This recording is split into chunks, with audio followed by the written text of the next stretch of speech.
chapter 13. Pakikipagtalo ni Job sa Diyos. Talagang nakita ng mata ko ang lahat ng ito. Narinig ng tenga ko at naintindihan ko. Yung alam nyo, alam ko rin. Di naman kayo nakakalamang sa akin. Pero ang kausap ko ay ang Diyos na makapangyarihan sa lahat. Gusto kong mag-usap kami at patunayang wala akong kasalanan.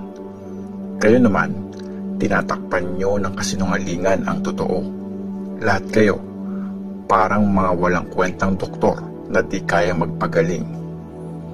Tumahimik na lang kasi kayo, baka magmukha pa kayong matalino. Pakinggan nyo ang paliwanag ko. Makinig kayo sa pinaglalaban ng mga labi ko.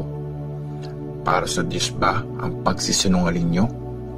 Nakakatulong ba sa Kanya ang kasinungalingan nyo? Papanigan nyo ba siya? Pagtatanggol nyo ba sa korte ang Diyos? Okay kaya ang kakalabasan pag tiningnan niya kayong mabuti? Maloloko nyo ba siya gaya ng panloloko sa tao? Siguradong paparusahan niya kayo kung patago kayong may papanigan. Sisindakin niya kayo ng kapangyarihan niya at mapupuno kayo ng sobrang takot. Gasgas na ang mga kasabihan nyo. Walang kwenta ang mga ito. Yung mga rason nyo, madaling basagin gaya ng shield na gawa sa clay. Huwag muna kayo magsalita at may sasabihin ako. Wala na akong pakialam kahit pa anong mangyari sa akin. Ready na ako sa kahit ano. Kahit itaya ko pa ang buhay ko. E di patayin ako ng Diyos. Nawalan naman na ako ng pag-asa. Pero ipagtatanggol ko pa rin ang sarili ko sa Kanya. Tapang na harapin ng Diyos ang magliligtas sa akin. Ang taong masama ay di makakaharap sa Kanya. Makinig kayong mabuti sa sasabihin ko. Pakinggan nyo ang paliwanag ko. Tingnan nyo, handa na akong mag-explain.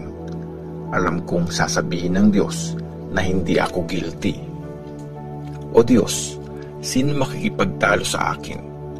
Pag napatunayang mali ako, handa akong manahimik at mamatay. Dalawang bagay lang ang wish ko na kung ibibigay mo, haharap ako sa iyo. Tigilan mo na ang pagpaparusa sa akin at huwag mo na akong takutin. Kausapin mo ako at sasagot ako. O kaya pagsalitain mo ako, tapos ikaw naman. Gaano karami ang kasalanan at pagkakamali ko? Sabihin mo sa akin kung anong atraso at kasalanan ko. Bakit mo ako iniiwasan at tinuturing na kalaban? Bakit mo ako tinatakot at ginagawang parang tuyong dahong nilipad mula sa puno, hinahabol na parang ipa na tinangay ng hangin? Mapait ang bintang mo laban sa akin.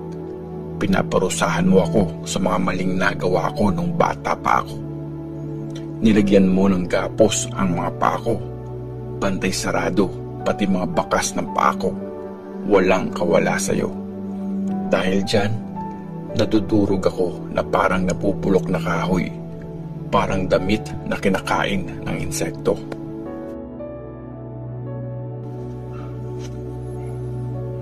Job chapter 14.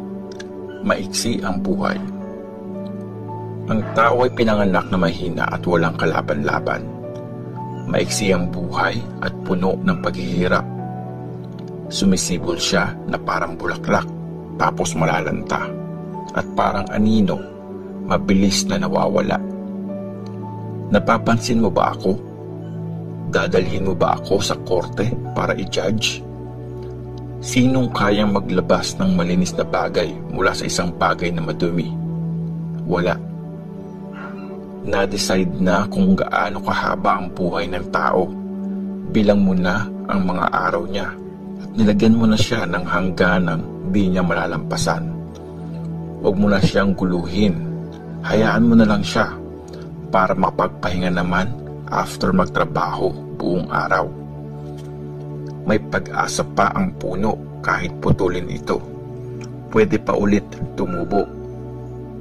Muling sisibol ang mga sangang tumutubo dito. Kahit tumatanda ang ugat nito sa lupa at mabulok ito sa pinagtaniman.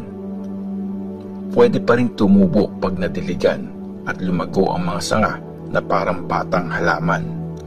Pero ang tao, namamatay at tuluyang nanghihina. Pag nalugutan na ng hininga, sana siya pag namatay siya? Tulad ng isang lawa na nauubusan ng tubig at ilog na tumitigil sa pag-agos at natutuyot, ganon din ang taong namatay, di na babangon ulit. Hanggang nandyan ang langit, di na siya gigising. Di na siya magigising mula sa pagkakahimbing. Itago mo na lang sana ako sa mundo ng mga patay hanggang lumipas ang galit mo at maalala mo ulit kung nasan ako.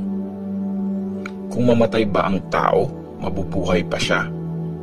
Pero sa buong panahon ng pagsasurf ko, maghihintay ako hanggang ako ay makalaya. Tatawag ka at sasagot ako. Hahanapin mo ako. Ako na create mo. Tapos babantayan mo ang bawat hakbang ko. Pero di mo bibilangin mga kasalanan ko.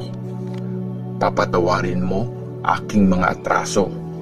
Tatakpan mo ang mga maling nagawa ko. Pero ang bundok nawawasak at gumuguho. Malilipat ang bato mula sa pwesto nito. Tinudurog ng hampas ng tubig ang mga bato.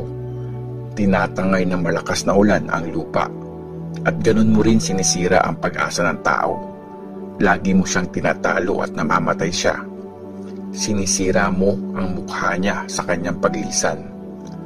Parangalan man ang mga anak niya, di niya nalalaman. Di rin niya alam kahit malagay sila sa kahihiyan. Sakit ng sariling katawan lang ang nararamdaman niya. Sarili niya lang ang pinagluluksa niya.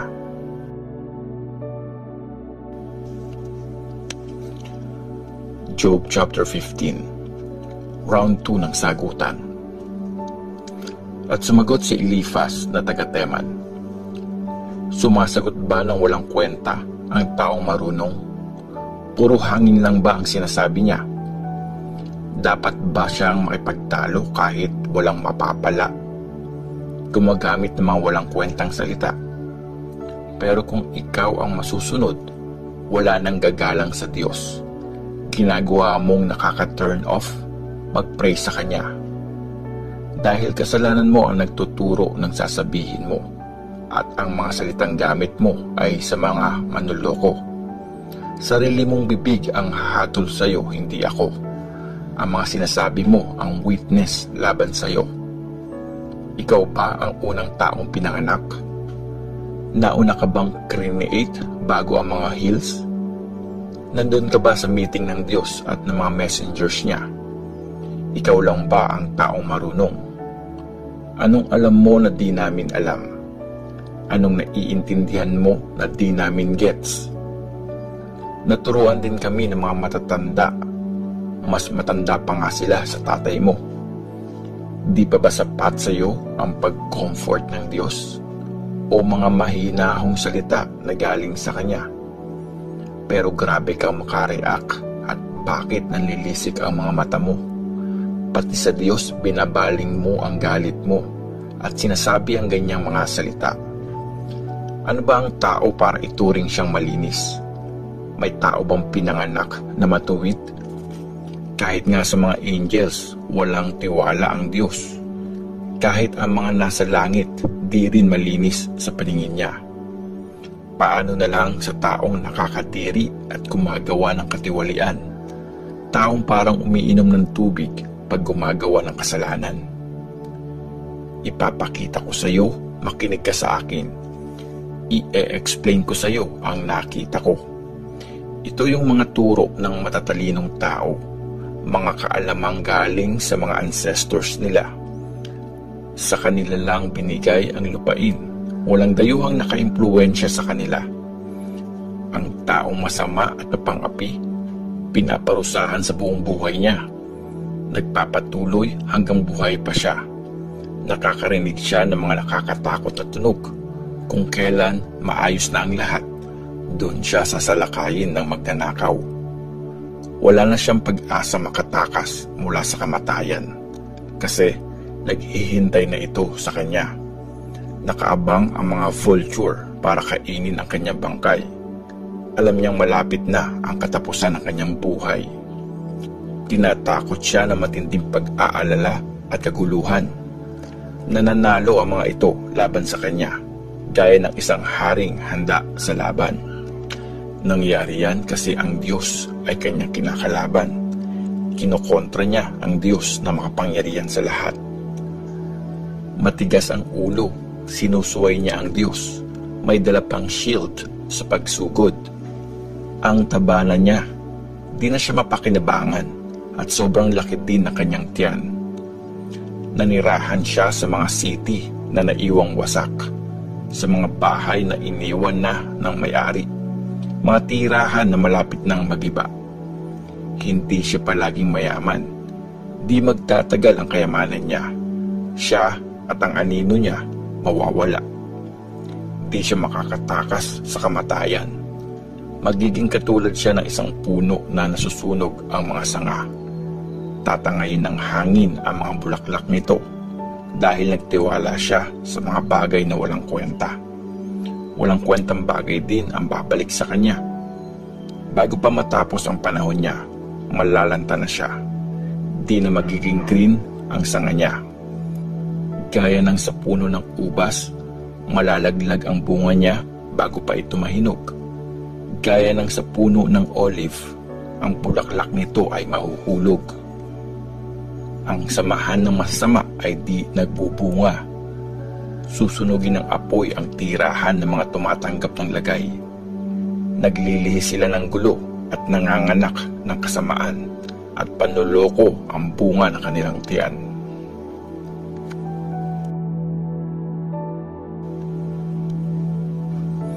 Job chapter 16. Sumagot si Job, "Narinig ko na ang mga yan. Ang pagdamay nyo, pabigat lang sa pakiramdam. Wala na bang katapusan ang mga walang kwentang sinasabi mo? Bakit ba kating-katikang sumagot ng sumagot? Kaya ko ring sabihin ang mga sinasabi nyo kung kayo ang nasa lugar ko. Pwede ko ding sabihin yang mga pagpuna nyo sa akin. May kasama pang panglalait. Mapapalakas ko ang loob nyo sa salitang galing sa bibig ko. At sa mga sasabihin ko, mawawala ang sakit na nafe-feel nyo. Pag ako ang nagsalita, di naman nawawala ang sakit na nararamdaman ko. At kung mananahimik ako, mawawala ba ang paghihirap ko?